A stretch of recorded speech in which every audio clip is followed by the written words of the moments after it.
Good morning.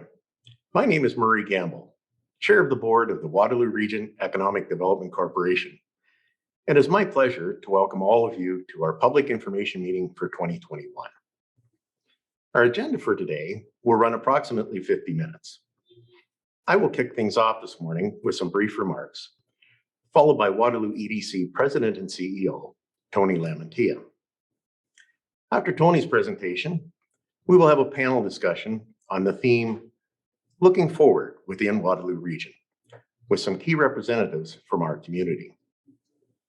Following the panel, we will wrap up with a question and answer session based upon your previously submitted questions. I would like to begin our session with a land acknowledgement.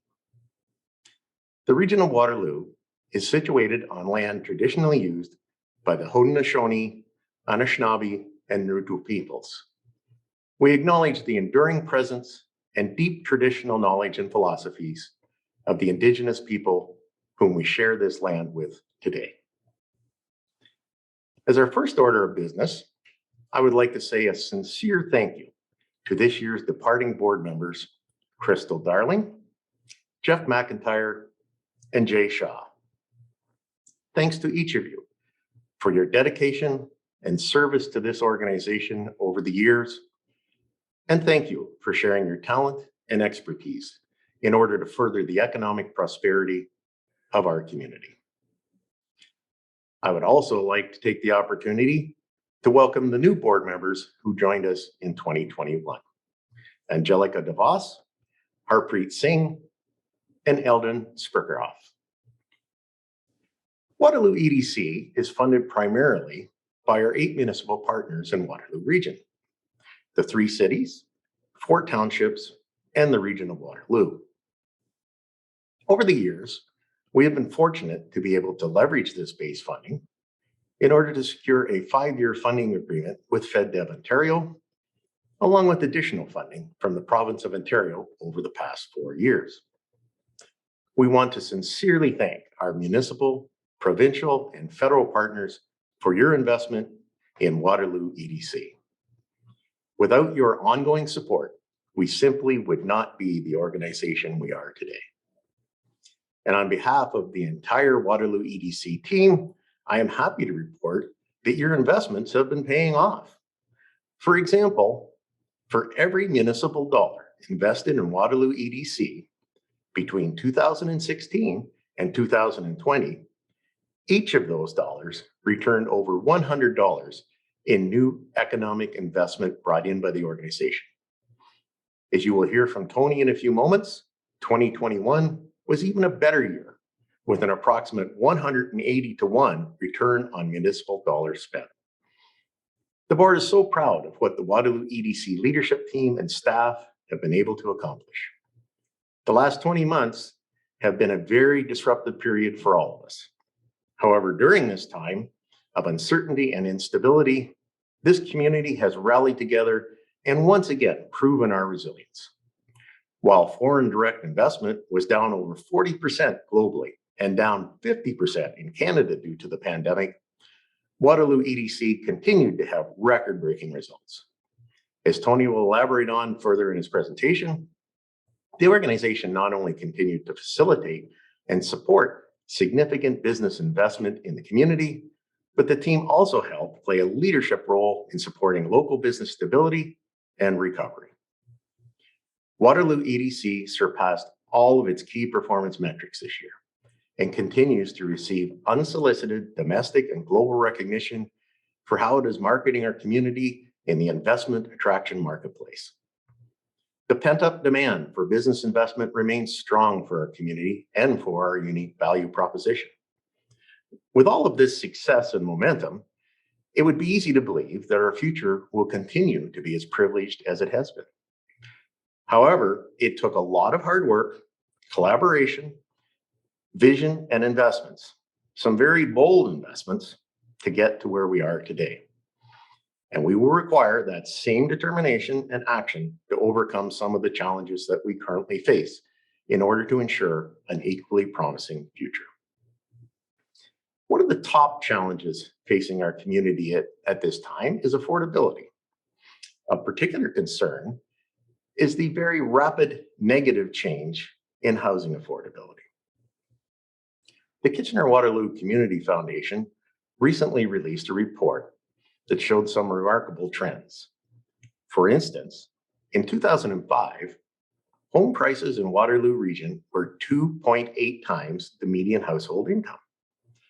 By 2021, the home price to household income ratio had grown to 8.6 times.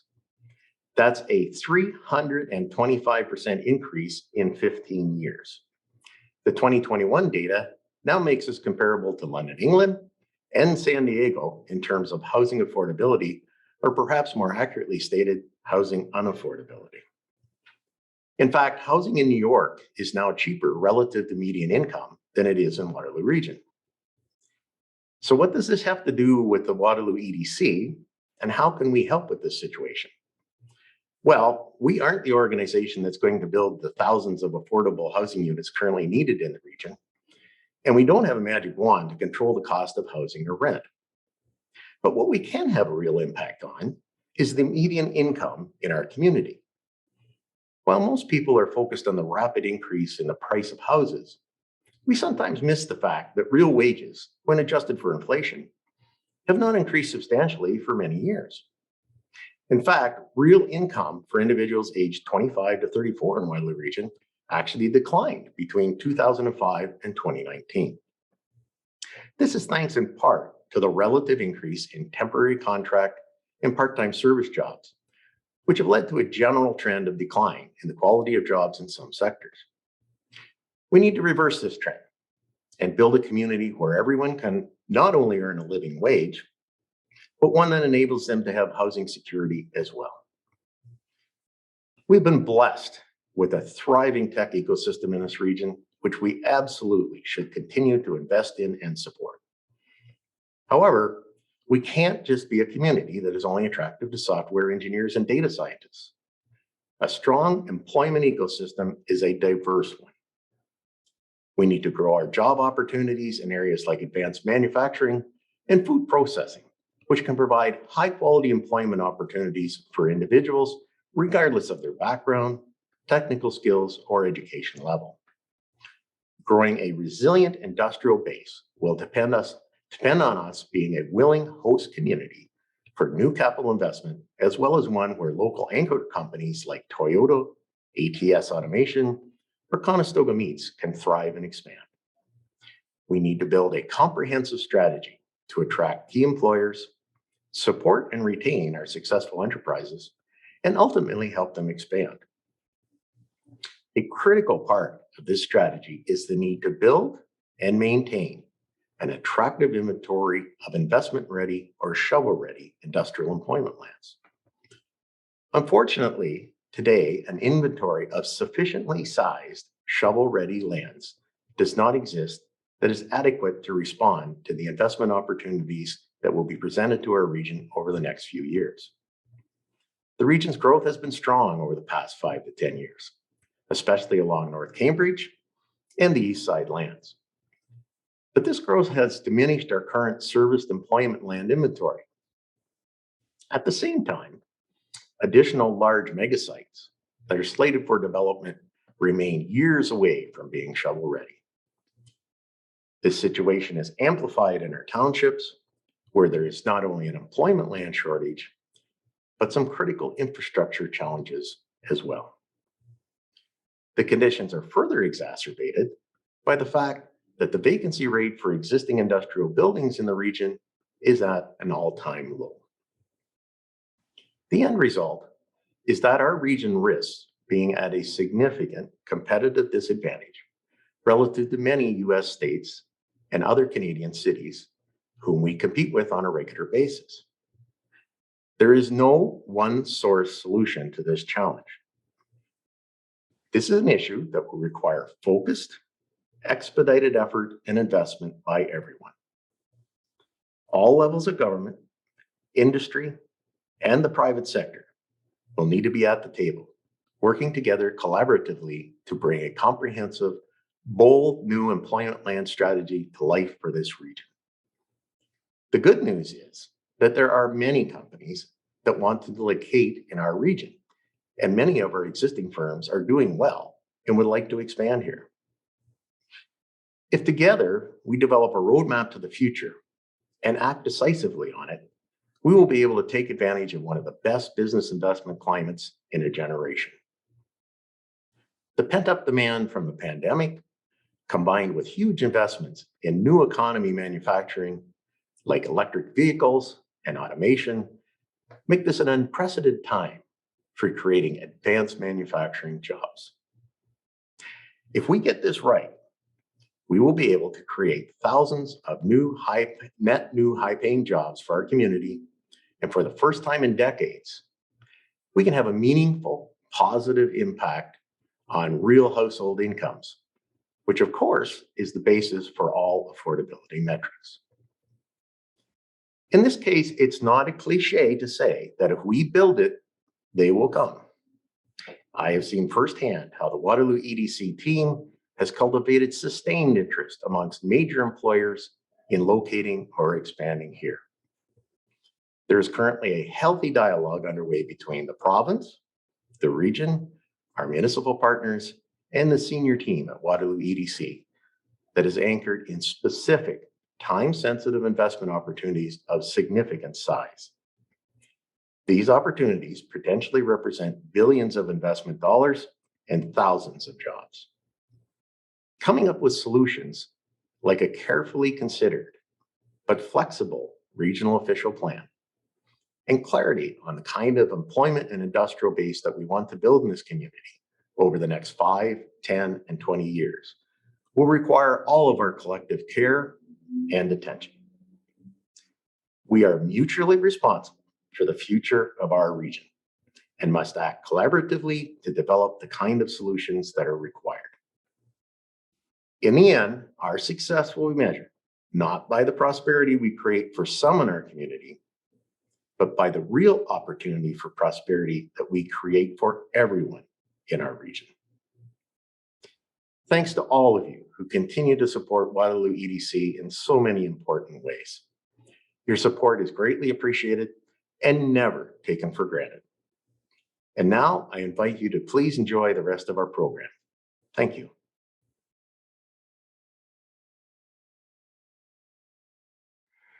Thank you, Murray, for doing such a great job setting the table. In fact, I think you said it too well, because the rest of this is going to be pretty anticlimactic. You know, this is our second video on demand recording of our public information meeting in as many years.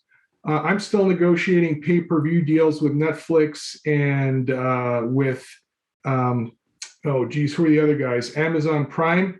Apparently, economic development is nothing like Squid Games. I beg to differ. Anyway, let's dive into the results, because I think they'll help bring some of the services and the effort that our team does to life. We are the first point of contact for companies wanting to locate, relocate, or expand in Waterloo Region across many sectors. Our funding partners, the individuals and the organizations that are responsible for paying our bills and helping us keep the lights on, include the Government of Canada through FedDev Ontario, the Government of Ontario through the Ministry of Economic Development, Job Creation and Trade, and then our municipal partners, including the Region of Waterloo, the Tri-Cities of Kitchener, Cambridge, and the City of Waterloo, and our townships, Wellesley, North Dumfries, Woolwich, and Wilmot. So 2021 was a record year for Waterloo EDC. In some ways, it was very much a year like no other, but for more positive reasons than 2020.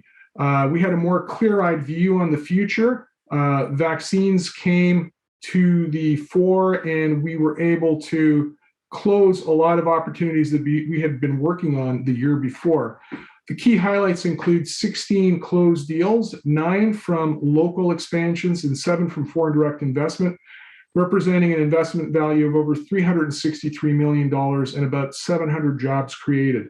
You know, really proud of the results. And one of the things that we don't talk about enough are the benefits. So when we're talking about capital investment, it includes, you know, construction jobs, materials, supply chain, services.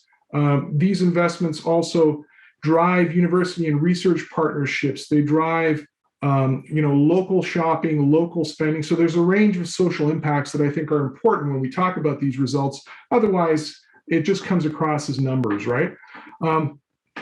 One of the things that we work very hard to try to maintain is a healthy pipeline, and that's our deal flow for future years. So in much the same way as what we did in 2020 helped us this year, the pipeline and making sure that it's healthy is really important. We currently have 90 deals in our pipeline worth about $2.1 million. The forecast is a little skinny for my liking. There's only 3 deals and about 13 million in opportunity. But I'm buoyed by the upside and a healthy pipeline, and I think we can do a really good job continuing to get some stellar results for the region. One example of a 2020 opportunity that helped us this year is a company called Big Nano, and they set up in Cambridge. They're an advanced nanoparticle materials company, and they partnered with some of the PPE companies that we stood up during the 2020 year, and some of the new manufacturing lines, for instance, that Eclipse Automation was able to stand up. So the work we do in years past definitely helps us going forward. Now, I'm just going to take a second now. To bring the numbers to life. And let's start with Novacol. That was one of the larger capital investments in Cambridge. Novacol is a French-based biomanufacturing company. It's part of the Septidont group, and they were able to expand operations from vaccine and injectable therapeutics to fill and finishing this year. And one of the interesting things about this company is that it's a professional circle of life moment for me. And specifically in 2009, I remember sitting down with an individual named Olivier Schiller, and he is the president and CEO of the entire Septidont group. We sat down in Paris, and I remember talking, and this is 2009 when I was in my last gig as the province's ADM for investment. We were talking about a next generation of jobs fund program that would drive expansion in Cambridge, and it's just wonderful, 12 years later, to see another expansion for higher margin, higher value added investment coming into Cambridge. And that's an example of capital investment. We worked with them on a strategic investment fund grant with a letter of support. We introduced them and worked with our partners at the City of Cambridge for their site expansion, introduced them to talent recruiting services. And, one of the things I really love to do is help shine a light on what they're doing. So we added Novacol Pharma to our Waterloo Region Health Innovation Cluster Map, so that the world can see what's actually happening in our community. Another notable example is EPAM Systems. It's one of the largest engineering and infotech companies that most folks have never heard of, based in Pennsylvania. And they're a leading consulting firm that worked with us to expand a digital transformation office in the region. Very excited about the program. The investment's creating 100 jobs and likely growing to twice that. We sourced this lead from some of our marketing lead generation efforts in the Northeast, helped funded by the federal government and their FDI attraction program, so thanks.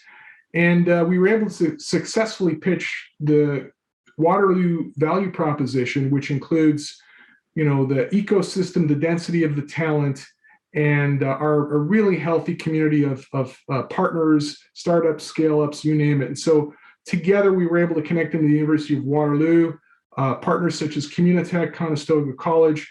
We're also currently working with them on the global talent stream on business immigration, and we're also supporting their site location. So that's just a summary of the kinds of services we provide. Those two are prominent new opportunities that landed in the region in 2021, and I'm very excited about next year. So over the 6 years of Waterloo EDC's existence, essentially from startup to scale up, we've been able to close 72 deals with a value of $1.4 billion, over 4,000 jobs created, thousands retained, and a really even mix between local expansions and foreign direct investment. Really nicely broken down by cities and townships. And not surprisingly, the lion's share is advanced manufacturing and automotive, which is really a testimony to our traditional and really strong manufacturing wheelhouse. I think going forward, these are the kinds of investments that we're going to need, because things like moving up the value chain, and we're going to have a panel to talk about that a little later, and increasing the median income of our residents is one way we can help deal with, issues like affordability. On the investment marketing side, I'm so proud of the work that has been done by the Waterloo EDC marketing team. One of the things that I've seen in my career working with a number of companies is that those companies that get it right and have the most success really have strong alignment between marketing and sales, marketing and business development. And our two units work hand in hand. They are able to drive qualified lead generation, and then obviously our sales team is able to look after these leads and help bring them to a close. The types of marketing content, the cluster maps we do for medtech and life sciences innovation and our new green economy cluster map, these are all things that help drive the Waterloo Region value proposition, showcase our partners, and allow decision makers to see whether Waterloo Region makes sense for them to consider. And we continue to have a very healthy pipeline of companies wanting to explore Waterloo Region. And we see that in the actual results, organic growth in our website, our blog, in terms of page views, social media growth in LinkedIn and Twitter, and lead generation, right off the charts. 2021 really does represent a bounce back year. And I think it also reflects decision makers and companies being more willing and able to start looking again at international expansion. At this point, I want to pass the baton to the mayor of our largest city, the city of Kitchener, the people's burgermeister, His Worship, Barry Vrbanovic. Thank you, Tony, for inviting me to participate in Waterloo EDC's 2021 Public Information Meeting. First of all, let me begin with thanks to you, Tony, and the entire Waterloo EDC board and staff team for your ongoing focus and leadership towards our cities and this region's economic growth throughout this pandemic.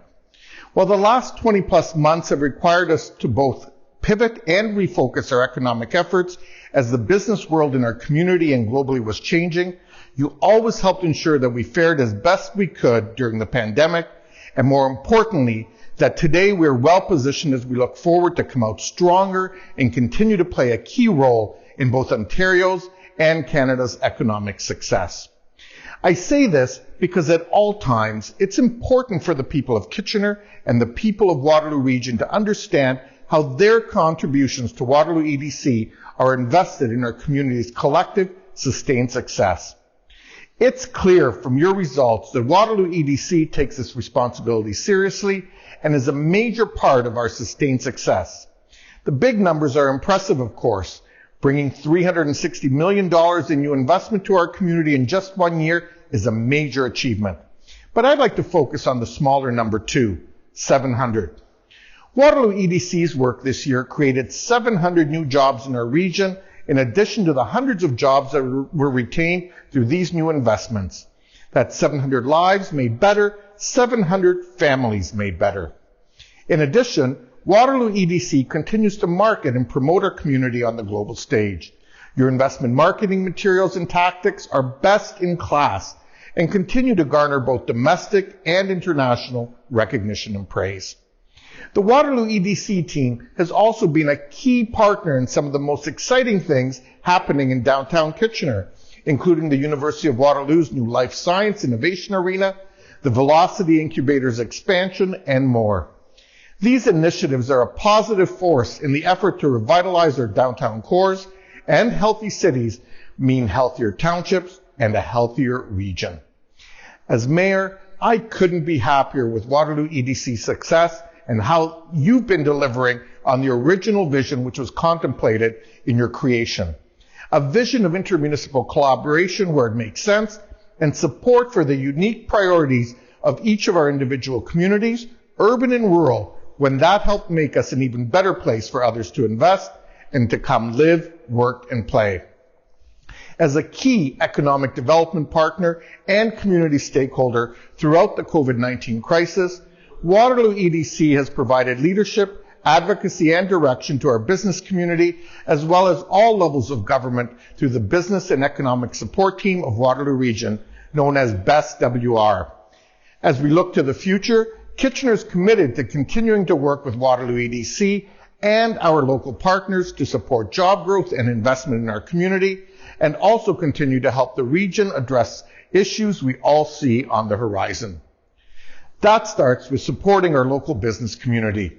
While we all celebrate the incredible new heights our tech companies are reaching, despite the challenges COVID-19 presents, it's important to remember that retail, restaurants, and other service-oriented businesses, often small family-owned businesses for generations, are struggling.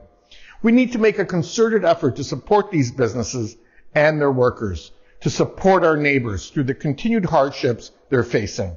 So please, shop local and eat local. We also need to keep a steady focus on the issues that may limit our community's growth. Affordability is at the top of the list. I and others know we can work alongside Waterloo EDC and our partners in the provincial and federal governments to find solutions to this challenge. Thank you once again for inviting me to contribute to Waterloo EDC's public information meeting, and congratulations to the entire Waterloo EDC board and staff on a record-breaking year.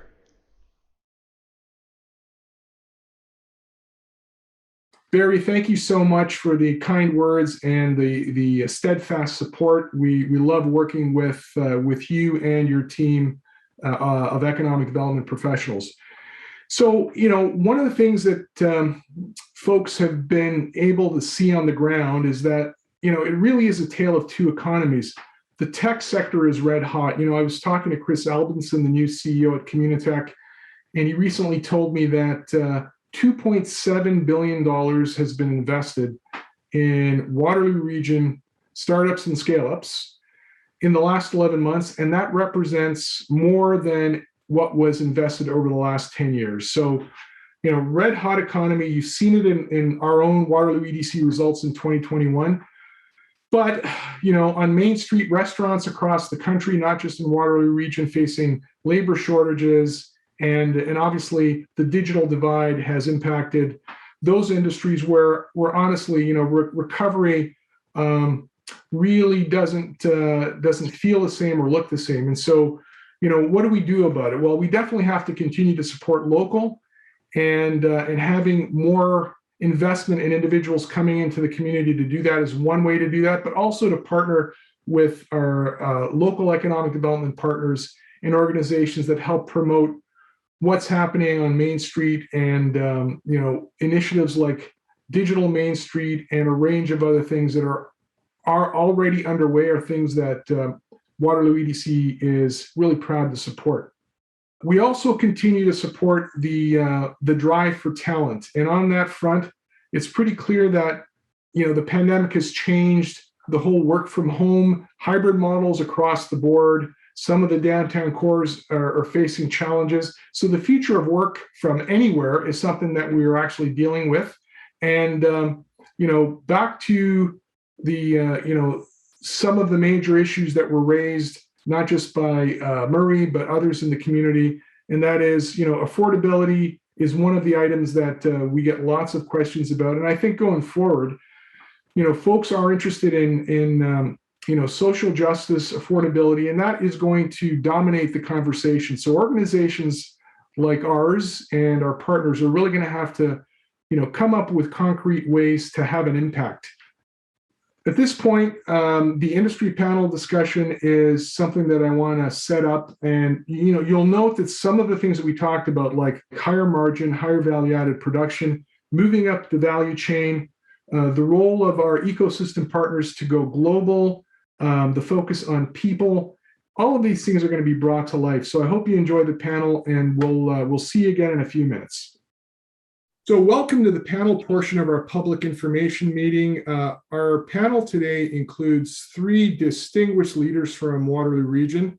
Harald Prell is the president of Viessmann Canada, and he's been in the community for over 40 years. He's led this manufacturing subsidiary and actually was recently presented, it might have been this morning actually, with a plaque for service to the community from City of Waterloo Mayor Dave Jaworski. And, I had the pleasure of joining Mayor Jaworski and Justin McFadden on a mission to Germany about 5 years ago at this time. And we visited Viessmann's global headquarters in the town of Allendorf-Edar. And we were so impressed with the impressive global reach of the company. And, I'm going to ask Harald a little later on to talk about his journey and, more importantly, moving up the value chain. And that is going to higher margin, higher value added production, and why Waterloo Region is a great place to do that. Also on the panel, very happy to welcome Sam Mudaly. Sam is the Director of People. What a great title. The Director of People at Turntide Technologies, a green auto tech company that landed in Waterloo Region just over a year ago.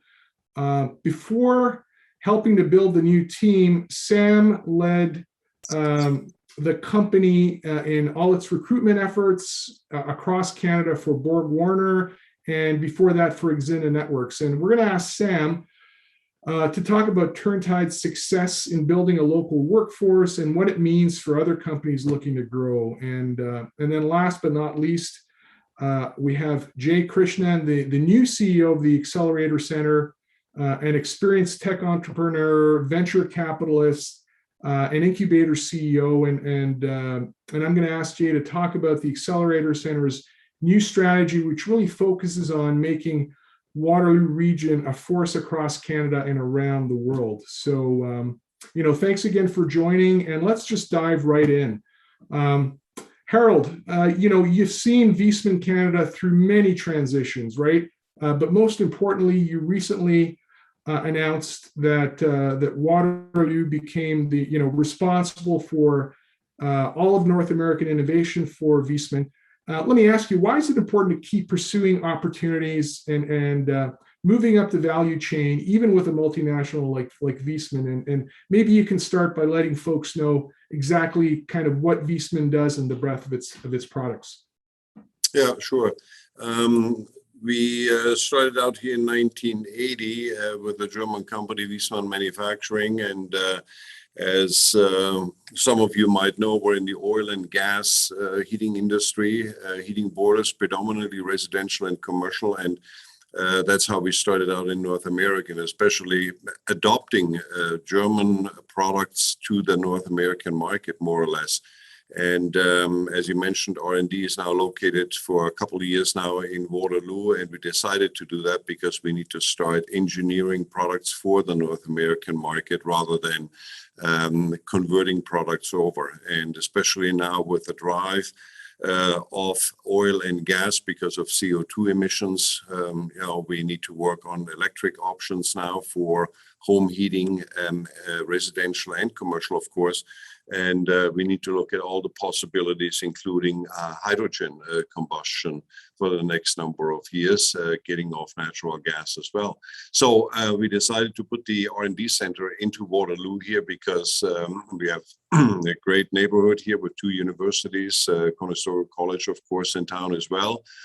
So great resources in the Waterloo region overall for young talents to help us get into or through the digitization of the company, as well as looking for all the alternatives we have. We operate in 74 countries, so we're pretty much a global company with over 11,000 people employed.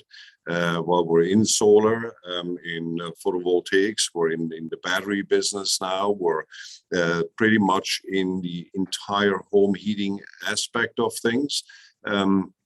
even incorporating electric cars for the excessive battery storage to be used if needed for home heating and cooling. So we have complete packages in Europe now, but we need to adopt fairly quickly for the North American market where the drive to zero emission is ahead. Yeah, interestingly, most folks don't actually know that heating and cooling represents something like 30% of global CO2 emissions. So it's really significant. We often don't talk about it. And how cool is it that we have a global leader doing its R&D for North America in the city of Waterloo? Let me actually ask Sam to step in now.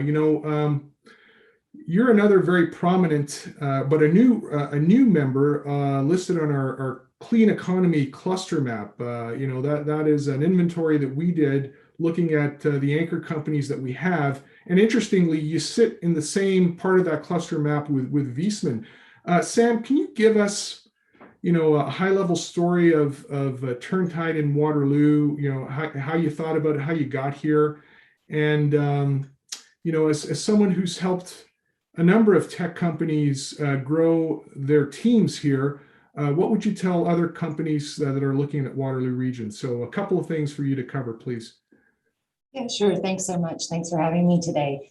So just a little background on Turntide in general. So we are a smart motor company. We use unique technology switch reluctance motors to electrify our motors, and we focus on three industries really. Transport is one of them, a main industry. We also focus on agriculture, so a lot of the fans that you see in barns, things like that would be an area that we would focus on. And heating and cooling, you've mentioned it already, is also part of our portfolio. We focus on real estate, large buildings, and changing out their motors to make them more efficient. And so Turntide itself has been around since 2013. It started as the software motor company and changed to Turntide in 2020. It opened up its offices in Waterloo in September last year. I came on board to help them do that in setting up Waterloo. Why Waterloo? Because of the immense talent density that we have in the region, just an exceptional amount of talent in many different fields in technology, which is what we look for. So looking for people from hardware to software to mechanical designers, all of that good stuff. So we know that there is just an abundance of that talent in the region. And so that's what brought us here into the region. Yeah, good stuff. Jay, you are one of the kind of new ecosystem leaders. You've been in the role for a number of months now. Can you give our audience a high-level summary of your new global vision and the Accelerator Center's key planks, and maybe spend some time focusing on the why? Why the focus on global growth of our local tech companies, and just take it away, and then we'll ask some questions as they arise. Firstly, thanks, Tony, for having me. So the beauty of what we do as an organization is that we are centripetal to the growth of startups. So we're bang in the middle of the growth of the ecosystem, if you will. And there are two things happening today in the world. Specific to startups, it's becoming more and more clear that the path to success is really determined by pace. And the second one is, barring all things geopolitical, the only thing that has really equalized and has a level playing field to operate on is startups. Across the world, the best startups attract the best forms of capital, regardless of which geography it comes from. The best startups continue to thrive and go to markets that is not defined by geographical boundaries, and so on and so forth. So these are the two dynamics at play: pace and the leveling of the playing field. So while we cater to this audience, it is imperative for us as an organization to embrace those two metrics: the pace at which we continue to operate, and to embrace the fact that we live in a digital economy, which then levels the playing field for all of us. So the best way to understand what going global means is to understand what competition is out there in the world and what it looks like. So no better way for us to go global than to take our startups global, allow them to enter brand new markets, allow founders from across the world to come to us, and really position Waterloo as the place to be for all things innovation is concerned. So that's really the thesis behind why we want to go global. Yeah, good stuff. Good stuff. Every tech leader, advanced manufacturing executive keeps talking about, and elected official keeps talking about affordability and talent as key issues that are challenging their growth plans, challenging their ability to execute. And this has come up in past public information meetings, but why don't you tell us directly how it affects your organization and your industry? And why don't we reverse the order? Jay, you start, and then we'll go to Sam and then Harald to take us home. Yeah, this is it's an interesting dynamic. And if anything, I think the pandemic has accelerated this, right? So the entire divide between the haves and have-nots in this particular, at least the world that I live in, has been accelerated largely because the techs have it and the non-techs don't have it. And that's then driving these massive chasms as far as affordability, challenges in housing, massive shortages in supply, hyperinflation, etc. So I think we've got to live with this for the next few years at least. And as policymakers and as folks who are enablers of technology, we've got to look at methods through which we can alleviate this and bring some element of equilibrium.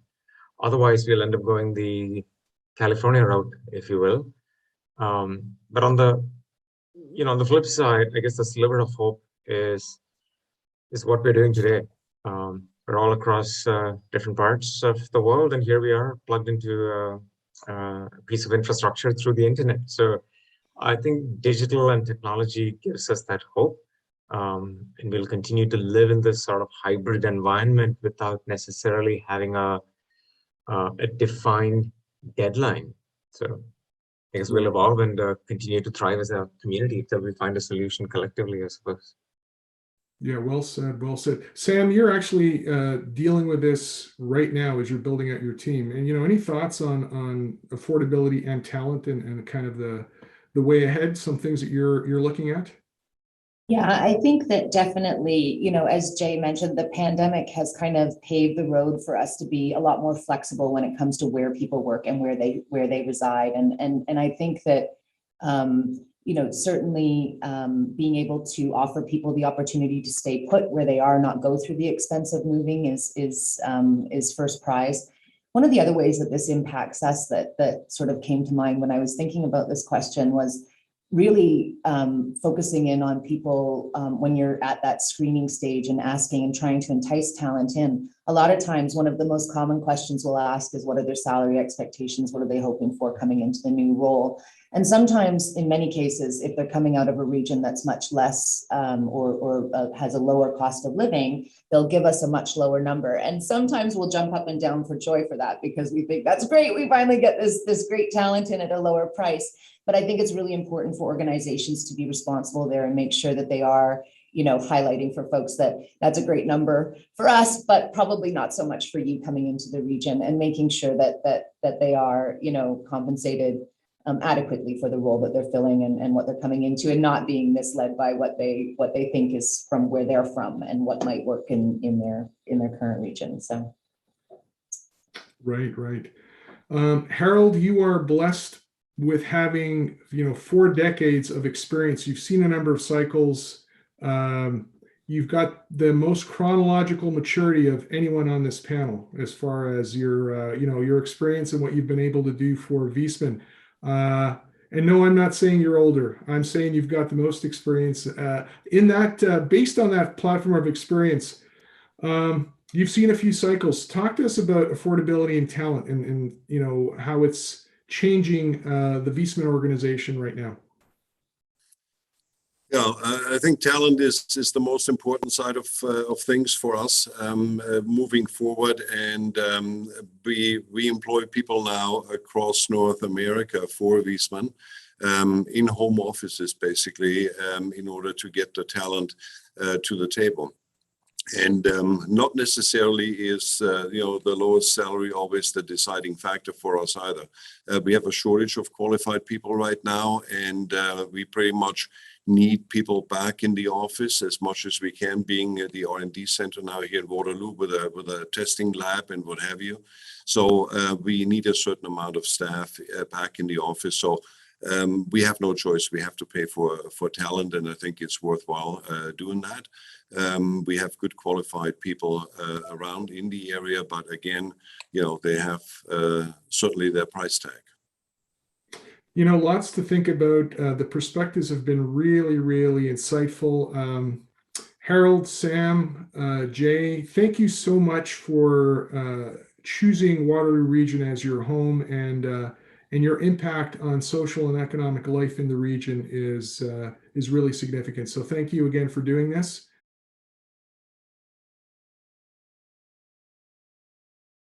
I thought that was a great panel, and I look forward to bringing some of these insights in our docket of solutions. And just speaking of solutions, look, there's no shortage of challenges ahead of us. And if we're serious about being ready to win, here are, in my view, some of the key things that we really have to tackle. You heard about talent. I think talent attraction and retention challenges, investment readiness, and that means having an inventory of large shovel-ready sites, and there's a very active and productive dialogue going on that front. Continued support for local businesses as we scale. There are ongoing trade issues that are really important to our core industries, so trade issues with the United States, China, the EU, and the UK. And back to quality of life and cost of living challenges. These are major issues that require a full court press and a willing partnership of individuals who are mobilized and coming up with some creative solutions. Just on investment readiness, it's the growth in the community has been both a blessing and a challenge. And specifically when you see the fact that there is a historic low vacancy rate of 1.3%, and we're actually seeing some large parcels of land in our competing jurisdictions essentially being gifted to manufacturing investment. You realize that we can't really sit on our laurels here as a community. We really need to be ready with shovel-ready land for some of our anchor employers and new employers going forward. And when I think about the future, things like the COVID recovery, now that again there's a bit more clarity about what the future looks like, supply chain localization, continuing to grow our pipeline, the ability to scale investment, working with township capacity building, continued local business outreach and support. These are all things that as a community we really need to look at. The airport in particular, we need to support investment at our airport. And I think all of these things together with our core of partners and stakeholders are, if you like high mountains to climb, there's no shortage of really important challenges that we need to meet. So on how are we going to do this? Well, we've built a really effective collaboration blueprint. I think it's the envy of not just investment promotion partners, but communities across North America, where we have a clear sense of who does what. And COVID has changed that somewhat in terms of, what happens with sector and cluster development, inbound missions.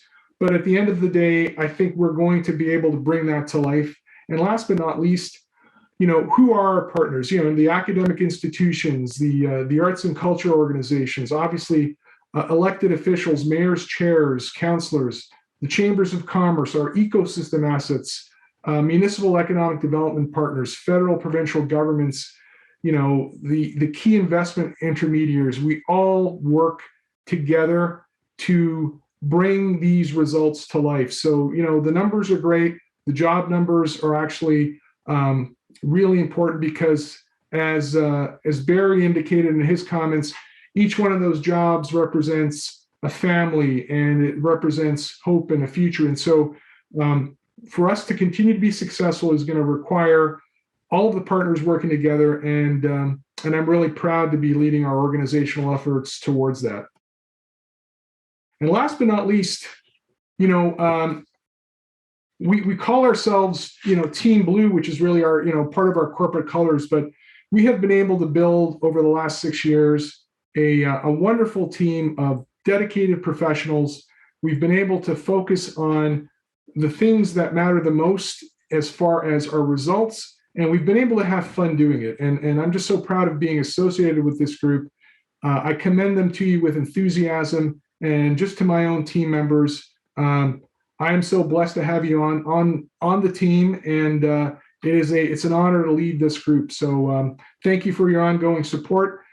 And at this point, I'd like to open it up to questions. And keep in mind, this is video on demand, so you can review it at your leisure. And if there are questions that come up, feel free to ping us, myself, or any of the team members, and we'd be happy to answer any questions you might have.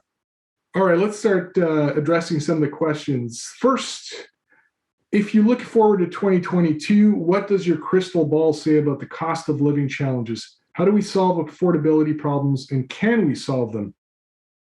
So I think all problems have solutions, and it comes down to what we're actually prepared to do. I'm not trying to minimize the challenge of dealing with cost of living issues across communities. It's not just a Waterloo Region issue, but I can tell you that regional officials, municipal partners, they're putting their time and money into addressing the issue of affordability. The Building Better Futures plan, for example, that aims to develop 2,500 new homes over the next 5 years, increasing the number of new affordable homes built from 50 a year to over 500 a year. Regional Council recently approved a $20 million investment over 2 years to address affordable housing.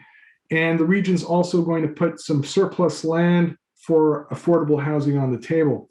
The Municipal Housing and Homelessness Leads Committee, it engages all municipal partners in addressing some of these challenges, and more importantly, homelessness, which is a big issue. I mean, that's gone up 3x over the last year. And the 3 cities are looking at inclusionary zoning as a tool for increasing the number of affordable units. So across the board, you can see that a number of key players are focused on actions that help the most vulnerable among us.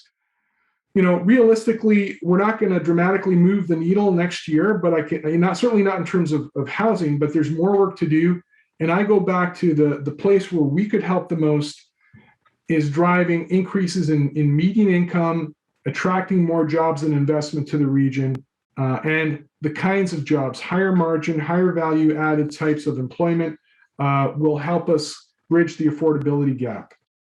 Second question, have we assessed our current clean green sector and opportunities for growth and attraction consistent with the Transform Waterloo Region Climate Action Strategy? This is a key issue, and in fact, I was on a call today with our 5 MPs, including Mike Morris, and the first Green Party representative from Waterloo Region in the federal parliament.